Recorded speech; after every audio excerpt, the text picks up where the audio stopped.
If you're looking to buy cheap and reliable FC25 Ultimate Team coins over the festive period, then please look no further than FIFAcoin.com. There'll be loads of great discounts over the festive season, and don't forget to use my code Martain for that extra 5%. The link will be in the description.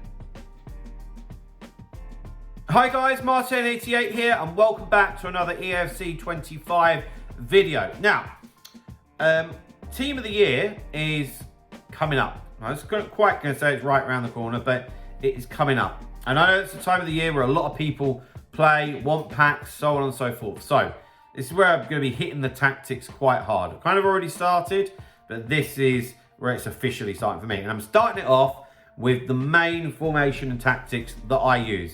I'm currently in Division 1. I don't think I'm a Elite Division player. Really 11 to 12 wins on Foot Champs. And this is what I use, and this is what I get a lot of my coaching clients to use. Right, so let's go in. So of course you can see that it's the 4-2-2, but we're interested in the tactics and the player roles, aren't we? So my build-up style is short passing. Now, for me, that's an absolute must. I think certainly at a higher level, you know, keeping hold of the ball can be quite tough because it's slower this year, which equally allows us an advantage at the other end of the pitch to put a lot of pressure on. So if you can win that battle, I think that's key. And for me, short passing gives a lot more options when you first win the ball. And I think that it's a misconception that maybe it slows you down and everybody then just comes towards you and you don't have any outlet. That isn't true. But also, quite frankly, it is a little bit slower this year. So, you know, I'm certainly not somebody that buys into having it on counter at all. So I love short passing, absolutely love it. Defensive approach is aggressive, and my line height is 95. Have the odd person say that they struggle with that. I think the only people that would be struggling with it is if you're just totally oblivious of what your opponent's trying to do. And most people are going to be trying to play through balls, yeah? So if you're aware of that, you're seeing the danger before it's happening, you know? And as long as you've got some decent pace at the back, which you can see that I have, obviously with Roberto and Walker in particular, but the two centre-backs have got decent turn speed as well, then fine. I don't suffer with that at all, quite frankly.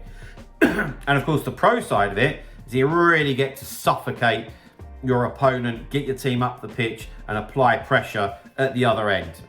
For me, it works really, really well. Okay, into the player roles.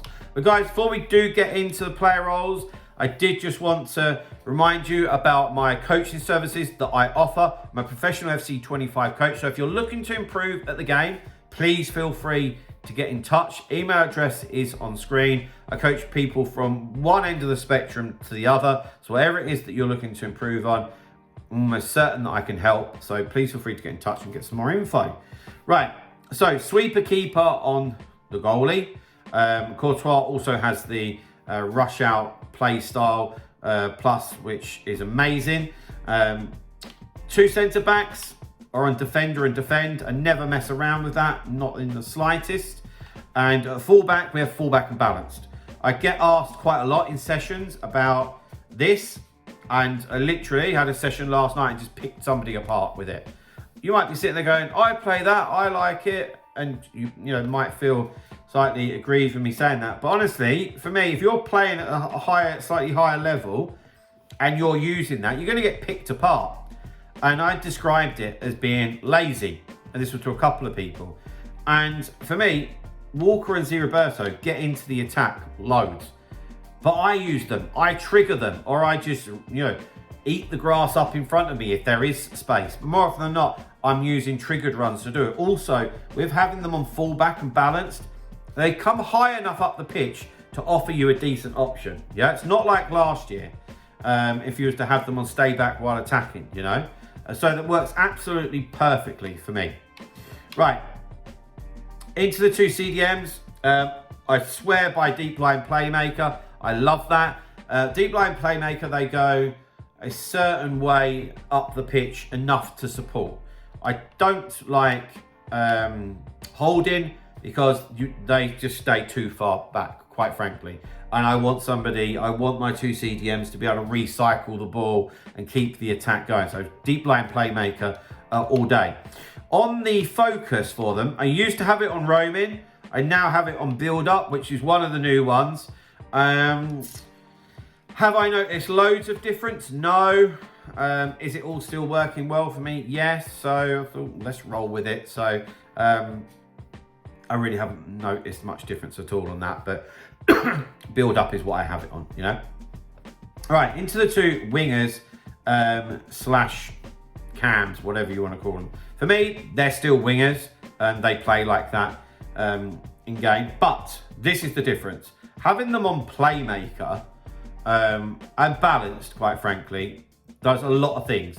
So number one, having them on balanced and me having short passing turned on. When I win it, I can see them on the pitch and they're there. It's options as well as going to the fullbacks. Makes a big difference, you know. Otherwise, you're very restricted and very predictable with where you're playing it to. The playmaker is very clever. So if Foden has the ball on the left-hand side of the pitch, like a winger position, Kluivert comes over just behind Jesus and Traore, like a traditional, like number 10 cam. And for me, this year, that works so well. And this is what I was saying about the fullbacks. Where Kluivert comes in, yeah, Walker is high enough up to offer some width on the right-hand side. It's, you know, it's not too narrow, yeah? I love it, and I think it works really well. Then also the other thing is, once I have tried to feed the strikers and say it's not worked, Kluivert is stood right behind them too. So if they do win it, my opponents don't have a comfortable pass out. I love it. And that's when we put the pressure on. I've got a tutorial coming out on that any day soon. And again, with the 95 depth, just works an absolute treat, to be honest with you. And hopefully you can see why I encourage all of my coaching clients to use this. And this is what we use as the blueprint to improve them. But guys, there we have it. There's my 4-2-2 custom tactics and player roles. I hope that helps you out in some way. If you're interested in coaching, get in touch. Please drop a like on the video, subscribe to the channel if you haven't already, and I'll see you guys very, very soon. See you later, guys. Bye-bye.